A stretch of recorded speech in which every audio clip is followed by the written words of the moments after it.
ইসলাম, আসসালামু আলাইকুম ওয়া রাহমাতুল্লাহি তাআলা ওয়া বারাকাতুহু। আল্লাহ পাক সুবহানাহু ওয়া তাআলা লাখ কোটি শুকরিয়া আদায় করি যে মহান রব্বুল আলামিন আমার মতো গুনাহগার নালায়েক নাসিসুরে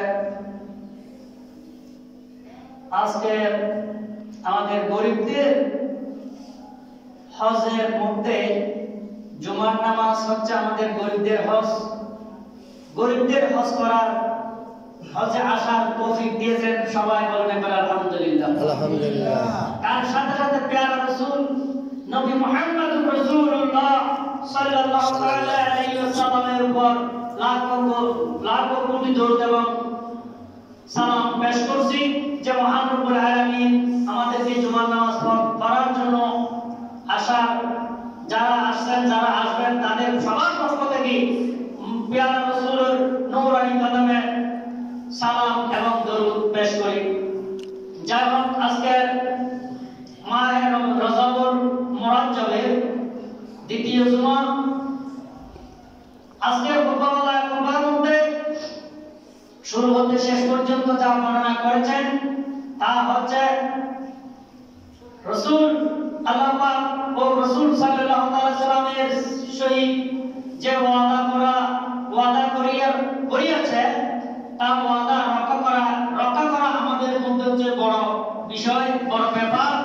এবং যারা এই ওয়াদা রক্ষা করেছেন, যারা ওয়াদা রক্ষা করেছেন তাদের জন্য আল্লাহ পাক সুবহানাহু ওয়া তাআলা বিশেষ খুশ নসিব রেখেছেন। এটা হচ্ছে যে বেহেশতের অধিকারী হওয়া। আপনারা যারা এই ওয়াদা রক্ষা করবেন, যারা ওয়াদা পালন করবেন, ওয়াদার বিনিময়ে আমার আল্লাহ আমাদেরকে সবার জন্য কি রেখেছেন? বেহেশতের উচ্চ মাকাম, জান্নাতুল আলা মাকাম দান করবেন বলেছেন আল্লাহ পাক সুবহানাহু ওয়া তাআলা কোরআনে কারীমের মধ্যে ইরশাদ করেছেন। কোরআনে কারীমের আয়াতে কারীমে তেলাওয়াত করেছি আমি, ওই কোরআনের আয়াতে কারীমে তেলাওয়াত হচ্ছে ইয়াউমা ইযিন তুখরাজুনা লা তুখফা মিনকুম হাফিয়াতান। আল্লাহ পাক সুবহানাহু ওয়া তাআলা সম্বোধন করে বান্দাদেরকে বলেছেন যেদিন তোমাদের আমলনামা হাজির করা হবে, যেদিন আমার বান্দাদের আমলনামা কি করা হবে? হাজির করা হবে, সবকিছু প্রকাশ করা হবে।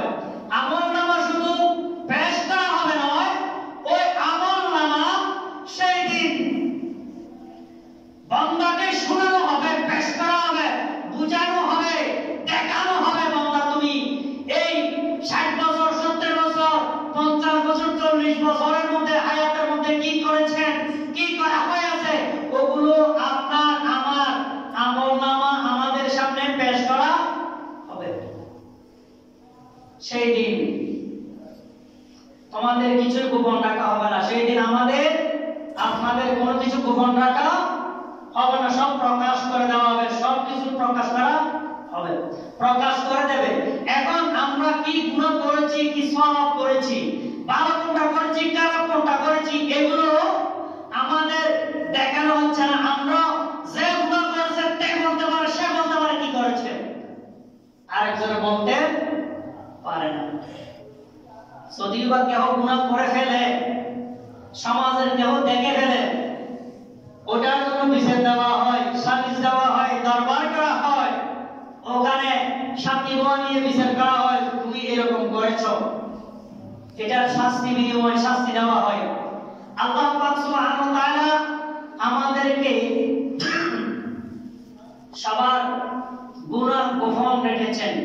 ওই গুনাহ যেগুলো গোপন রেখেছেন, ওই গুনাহগুলো কাল কিয়ামতের ময়দানে আল্লাহ পাক সুবহানাহু ওয়া তাআলা সবার সম্মুখে পেশ করে দেবেন, সামনে বলে দেবেন তুমি এই কাজ করেছো। ওই দিন কোনো কিছু আপনার আমার গুনার কোনো কিছু গোপন রাখা হবে না, সব প্রকাশ করা হবে। কোরআনে কারীমের মধ্যে বলা হচ্ছে ইয়া আইয়ুহান নাসু ইন্নামা বাগিয়াকুম আলা আনফুসিকুম ফারহামুহা। হে মানব শুনো, হে মানব বর্গ, তোমাদের কুকর্মের পরিণাম, তোমাদের কুকর্মের পরিণাম তোমাদের জীবনের উপর পতিত হবে। আমরা যা করেছি, যা করব, ওগুলো আমাদের উপর পতিত হবে। ওগুলো আমার গুলো আর কারোর পতিত হবে না, আমার গুলো আমার উপর পতিত হবে। তাই তোমার প্রতি দয়া প্রবেশ, সব প্রবেশ দয়ার প্রবেশ হও। তোমরা দয়ার প্রবেশ হও আল্লাহ সুবহানাহু ওয়া তাআলার দরবারে। দয়ার জন্য, দয়ার জন্য, দয়ার জন্য আল্লাহ যাতে আমাদেরকে দয়া করে, ওই দয়ার প্রবেশ বনে যাও। ফামান তাকসারা ফাআলা নাফসিহি, কেউ যদি ওয়াদা ভঙ্গ করে তবে এর জন্য তারই ক্ষতি হবে। যদি কেউ আল্লাহ পাক সুবহানাহু ওয়া তাআলার দরবারে আমরা কি করেছি, ওয়াদা করেছি, কি করব? আমরা যখন আল্লাহ আমাদেরকে জমিনের মধ্যে পাঠানোর জন্য ইচ্ছা করেছেন, তখন বান্দাদেরকে জগতের মধ্যে ডাকা হয়েছে, তোমরা কি দুনিয়াতে যাবেন? আমরা বলেছি যাব। তখন আল্লাহ আমাদেরকে জমিনের মধ্যে পাঠানো হয়েছে, আমরা জমিনে এসেছি, ওখানে ওয়াদা করে এসেছি কি করব? আল্লাহ আপনার ইবাদত করব, রিয়াদত করব, আল্লাহ আপনার প্রশংসা করব, নবীর দরুদ পড়ব, নবীর উপর ইস্তেকামত থাকব। আল্লাহ তুমি এক করে স্বীকার করেছি, আল্লাহ তোমার হুকুমি এক হইতে স্বীকার করেছি, তোমার বন্ধু নবী মুহাম্মদুর রাসূলুল্লাহ কলমা পড়েছি। আল্লাহ আমরা এখানে যখন এসেছি, আল্লাহ আমরা এখানে এসে ওয়াদা করেছি, ওখান থেকে ওয়াদা করে এসেছি, তোমরা যদি কি করো, ফামান তাকসারা ফাআলা নাফসিহি, তবে এর জন্য তারাই ক্ষতি হবে, তারই ক্ষতি হবে। কার? যিনি ওয়াদা করেছেন। ফাহফাযু উকুদাল্লাহি ওয়া উকুদার রাসূলি ওয়াহতারামু, সুতরাং তোমরা আল্লাহ ও তার রাসূলের ওয়াদা রক্ষা করো। তোমরা আল্লাহ এবং আল্লাহর রাসূলের ওয়াদা রক্ষা করো। বড় করে বলেন সুবহানাল্লাহ। তার প্রতি সম্মান করো। কার প্রতি সম্মান করো? আল্লাহর প্যারা মাহবুব সরকারে কায়নাতের উপর কি করো? সরকারে কায়নাতের উপর সম্মান করো। নবীকে, নবীর সম্মান করো, নবীর সম্মান রক্ষা করো। এবং وعلموهم إمامكم بالفردوس أعلى। দুনিয়ার মানুষ আমার আল্লাহ বর্ণনা করেন এবং সর্বোচ্চ ফেরদৌসের, ফেরদৌস এটা কি? ফেরদৌস একটা জান্নাতের নাম। ওইটা হচ্ছে সর্বশ্রেষ্ঠ জান্নাত, যেটা ওইটার নাম হচ্ছে জান্নাতুল ফেরদৌস। বড় করে বলেন সুবহানাল্লাহ।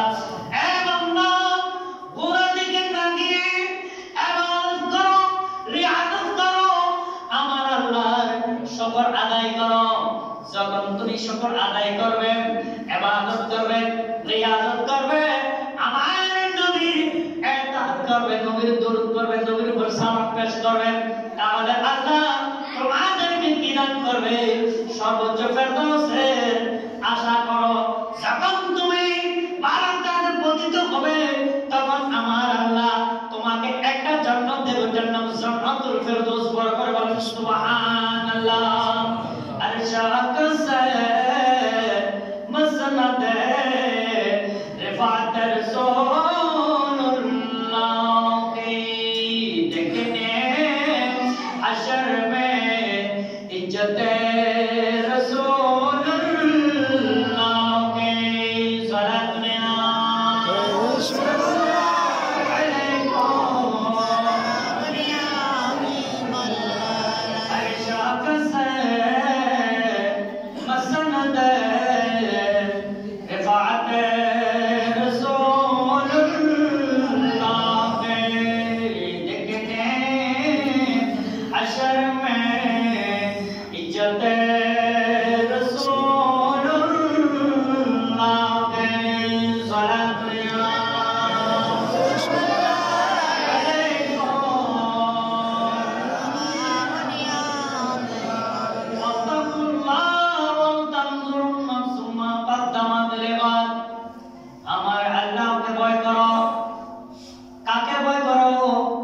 আল্লাহকে ভয় করো।